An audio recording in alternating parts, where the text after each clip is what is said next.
This is question of income tax. Ind AS 12 income taxes. A Limited acquired 50% share of PQR Limited on January 2001 for 1000 crore. ठीक है.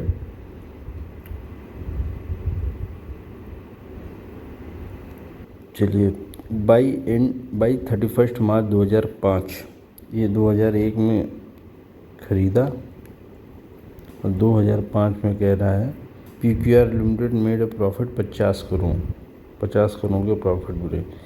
ABC shares, ठीक है, इससे जिसमें ख़रीदा था, विच रिमेन अनडिस्ट्रीब्यूटेड, मतलब इसमें से डिविडेंड वगैरह नहीं दिया गया है. ठीक है. Based on the above legislation in India, tax base of investment in PQR Limited is the original cost. ठीक है. Assume tax rate applicable 15%. So DT deferred tax treatment. Present all calculation in crore. तो सबसे पहले आप देख लीजिए यहाँ पर टैक्स बेस आपका कितना था और आपका कैरिंग अमाउंट कितना था.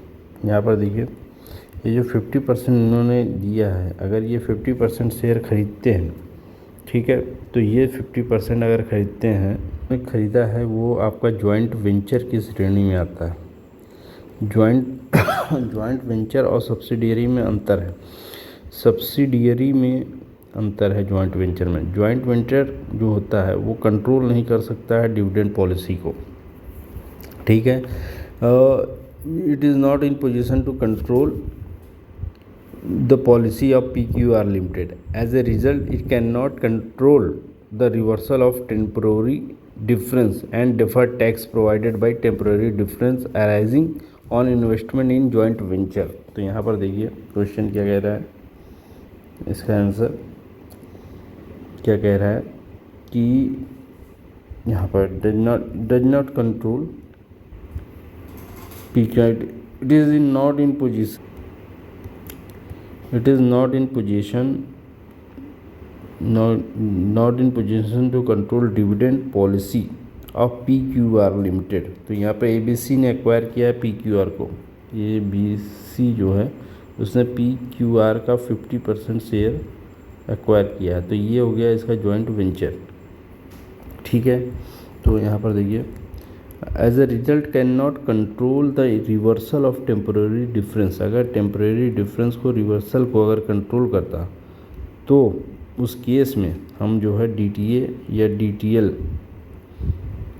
नहीं बनाते हैं. अगर ये सब्सिडरी का केस होता तो हम इसमें कुछ भी नहीं करते, इसमें कोई भी DTL नहीं होता, क्योंकि ये कंट्रोल कर लेंगे reversal of temporary difference and deferred tax provided by temporary difference arising from investment in joint venture. ये जो आपका आएगा टैक्स बेस आपका आएगा. चलिए यहाँ पे आ जाइए क्वेश्चन में.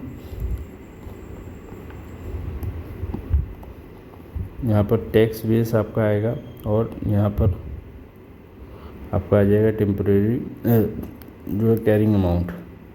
तो टैक्स बेस आपका 1000 आ गया, कैरिंग अमाउंट आपका 50 प्लस 1000 प्लस 50 की जो इन्होंने प्रॉफिट किया हुआ था. ठीक है. तो जो कि अनडिस्ट्रीब्यूटेड था. यहाँ पर आ जाइए 1 second.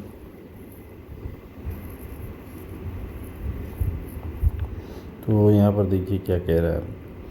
Acquired 50% share of PQR Limited and this is it and made a profit 50 crore which remain undistributed. ठीक है. based on the legislation investment in the original cost assume the tax rate this. यहाँ पर जो दे रखा है acquired क्या नाम है और फर्स्ट डिवीज़न में 1000 रुपये में 1000 करोड़ में फर्स्ट अब जनवरी 2001 को 1000 करोड़ में ख़रीदा था. जो 1000 करोड़ में ख़रीदा था तो वो टैक्स बेस के हिसाब से हो गया. अब क्या है प्रॉफिट मेड किया है तो वो कैरिंग वैल्यू के हिसाब से आ गया. तो ये जो है क्या नाम है आपका कितना हो गया 1000 प्लस 50 करोड़ टोटल कितना हो गया आपका जो है 1050. अब जो है आपका देखिए यहाँ पर कैरिंग अमाउंट ज़्यादा है. कैरिंग अमाउंट कैरिंग अमाउंट या कैरिंग वैल्यू आपका ज़्यादा है। तो जब आपकी कैरिंग वैल्यू ज़्यादा हो जाती है, ठीक है, मतलब फेयर वैल्यू कम है आपका, तो उस क्वेश्चन में जो है यहाँ पर देखिए 50 का जो डिफरेंस आएगा, timing difference, temporary timing difference 50 का आएगा, 15% इसमें टैक्स लगेगा, 7.5 करोड़ जो है ये आपका DTL बन जाएगा, डिफर्ड टैक्स लायबिलिटी। ठीक है, फिर से देख लीजिए आप, इसको समझ लेते हैं हम जो। तो देखिए ये जो हम लोगों ने अभी इसके हिसाब से किया था, तो यहाँ पर देखिए क्या आया आपका, जो कैरिंग अमाउंट 1050 था और टैक्स बेस 1000 था, 50 का डिफरेंस आ गया। तो कैरिंग अमाउंट यहाँ पे ज़्यादा है और टैक्स बेस या फेयर वैल्यू कम है, फेयर वैल्यू कम है। तो यहाँ पर देखिए फेयर वैल्यू यहाँ पर जो है 61 है, 461, और यहाँ पर जो फेयर वैल्यू है वो आया आपका जो है 151, क्या नाम है 52। ठीक है, यहाँ पर जो आया है, यहाँ पर डिफर्ड टैक्स लायबिलिटी क्रिएट किया गया है, जबकि यहाँ पर क्रिएट होना चाहिए था डिफर्ड एसेट, लेकिन यहाँ पर डिफर्ड टैक्स लायबिलिटी क्रिएट किया गया। तो ये थोड़ा सा समझने वाली बात है और ये चिंता की बात है, कहीं ये लायबिलिटी तो नहीं। तो इसमें जो कॉन्सेप्ट लगाया है वो ये वाला कॉन्सेप्ट लगाया है, जो कि टीचर की जो बुक में दे रखा है, वो आपके जो है इसमें ये कॉन्सेप्ट लगाया है।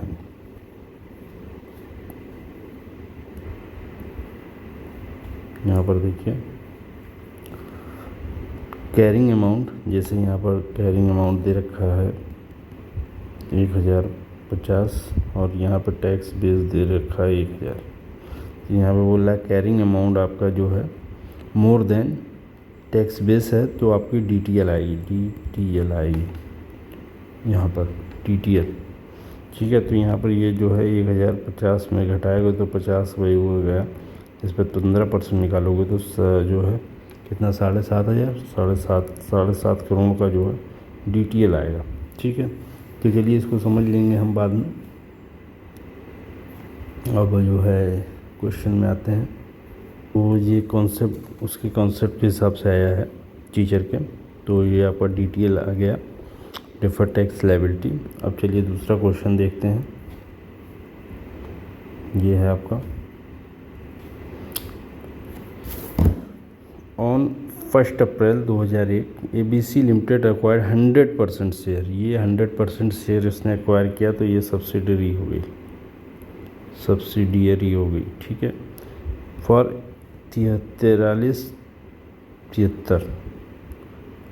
2005 Z limited had made a profit 5 crore. मतलब अगर ये जो है 4373 प्लस 5 जो है जोड़ देंगे तो 4378 आ गई। ये आपका कैरिंग अमाउंट हो गया, ये आपकी टैक्स बेस हो गई, जैसे यहाँ पर दिखाया था।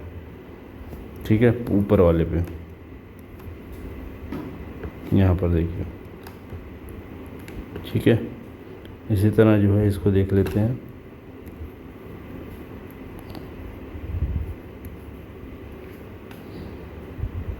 ये आपका जो है 4373 और 5 करोड़ का प्रॉफिट बनाया, तो ये आ गया 4378। ठीक है, ये कैरिंग अमाउंट है, ये टाइम जो है टैक्स बेस हो गया। ठीक है, 5 करोड़ का आपका वो हो गया। अब कह रहे हैं ये 15% जो है टैक्स ले है, तो अगर 5 करोड़ का 15% लेंगे तो ये आएगा आपका 0.75 लाख का जो है आ गया डिफर्ड टैक्स लायबिलिटी, क्योंकि मोर देन है सर की हिसाब से। लेकिन क्या कह रहा है जो है यहाँ पर कह रहा है कि क्वेश्चन का आंसर देखते हैं यहाँ पर।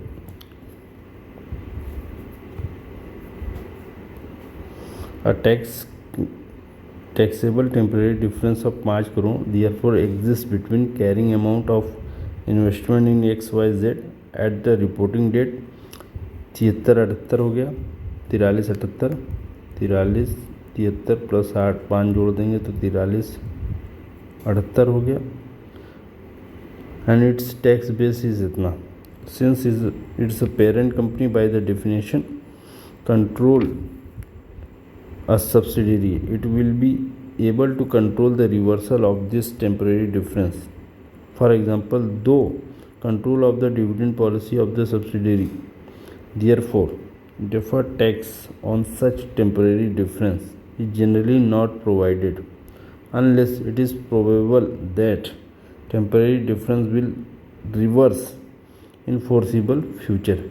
जब तक कि ये प्रोबेबल निश्चित न हो कि ये जो है क्या नाम है रिवर्सल होगा, अगर रिवर्सल हो जाएगा तब तो मान जो है आपको जो है DTA आप DTL जो भी DTA या DTL दोनों DTA या DTL दोनों बना सकते हैं।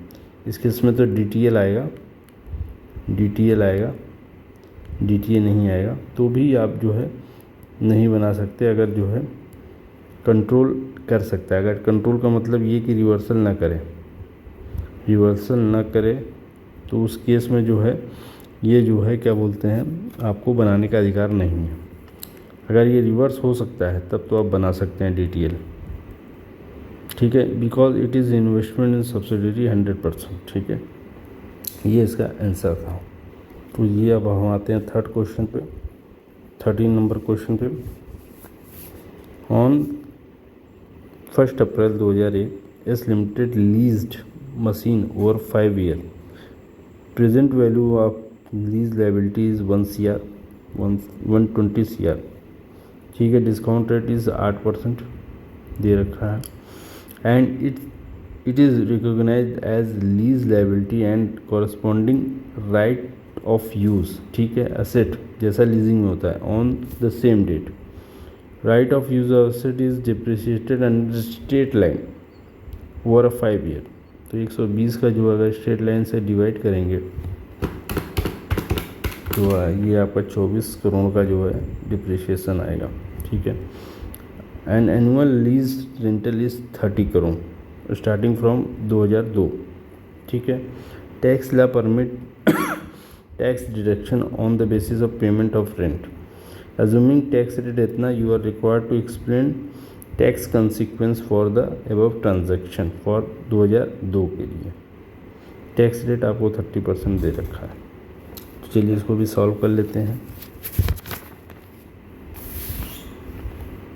तो चलिए इस क्वेश्चन को भी सॉल्व करते हैं। सबसे पहले क्वेश्चन नंबर 13 आपका है।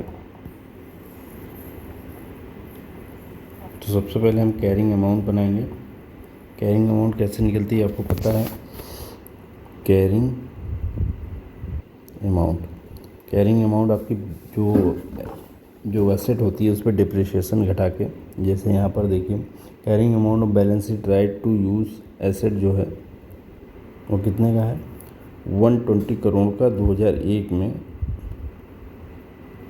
लिया गया था। इस पर डिप्रिशिएशन 5 साल का लगेगा, 5 साल की लाइफ है। तो स्ट्रेट लाइन बेसिस पे इन्होंने कहा है कि डिप्रिशिएशन लगेगा, 5 ईयर लाइन है, सेम डेट जी corresponding right to depreciation straight line basis पे लगेगा, ठीक है। आ जाइए यहाँ पर, तो यहाँ से 5 साल डिवाइड कर देंगे, 120 डिवाइडेड बाई 5 साल 24 करोड़ की डिप्रिशिएशन लग जाएगी। तो इसकी जो WDV आएगी वो कितनी आएगी 96 लाख की जो है WDV आएगी एसेट की। ये कैरिंग अमाउंट हो गया। अब यहाँ पर लाइबिलिटी देख लेते हैं, लीज लाइबिलिटी। ये थोड़ा सा अच्छा क्वेश्चन है, इसको थोड़ा सा अच्छे से देखेंगे। लीज लाइबिलिटी कितने की 120 करोड़ की तो बनाई गई थी, उस पर 8% इंटरेस्ट जो है देना पड़ेगा। यहाँ पर देखिए डिस्काउंट रेट 8%, मतलब ये इंटरेस्ट लगेगा वो 8% लाइबिलिटी पे देना पड़ेगा, आपको पेमेंट करना होगा। आपकी लाइबिलिटी बढ़ जाएगी, इससे 120 का 8% निकालेंगे तो ये आपका 9.6 करोड़ आएगा। इसको जोड़ लीजिए आप 120 में, ये 129.6 आएगा। और आपकी जो लीज लाइबिलिटी पेमेंट है, जो एनुअल रेंट पेमेंट है, annual rent payments payable is 30 crore starting from 2002 and से। तो 30 करोड़ आप यहाँ से घटा लीजिए, क्योंकि यहाँ पे लिखा हुआ है कि assume required to explain the above transaction। यहाँ पे लिखा हुआ है law permit tax deduction on the basis of rent payment. Rent अगर पेमेंट हो रहा है तो उसका जो डिडक्शन अलाउ है। तो 30 करोड़ का जो रेंट पेमेंट है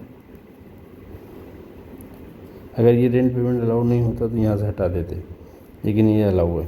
तो यहाँ पर 129 पॉइंट माइनस ये 30 के कर देंगे तो 99 की जो है लीज़ लाइबिलिटी आ जाएगी आपकी। अब लीज़ लाइबिलिटी है आपकी इतनी की यहाँ से लीज़ लाइबिलिटी हटा लेंगे। लीज़ लाइबिलिटी 99.6 ये लाइबिलिटी साइड है और ये एसेट साइड है, तो 3.60 इतने की लाइबिलिटी आपकी बढ़ के आई net liability, net amount of liability. तो फार्मूला जो है हम उसको खोल देते हैं। तो यहाँ पर देखिए जो है आपका कैरिंग अमाउंट ऑफ एसेट 96 है और लाइबिलिटी आपकी 99.6 है।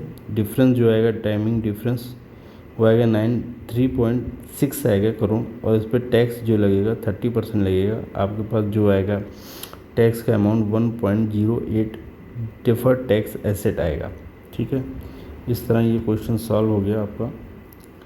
और इस क्वेश्चन में और कुछ नहीं था, मैं कर दिया इसको। यहाँ पे जो 90 वो हो गया, यहाँ पे घटा लेंगे 96 से तो 3.60 आ गया। इसका 30% निकाल लेंगे तो 1.08 करोड़ आ गया डिफर्ड टैक्स एसेट, ये आपका आ गया। ये थोड़ा सा देखने वाला है, आपको देखना पड़ेगा।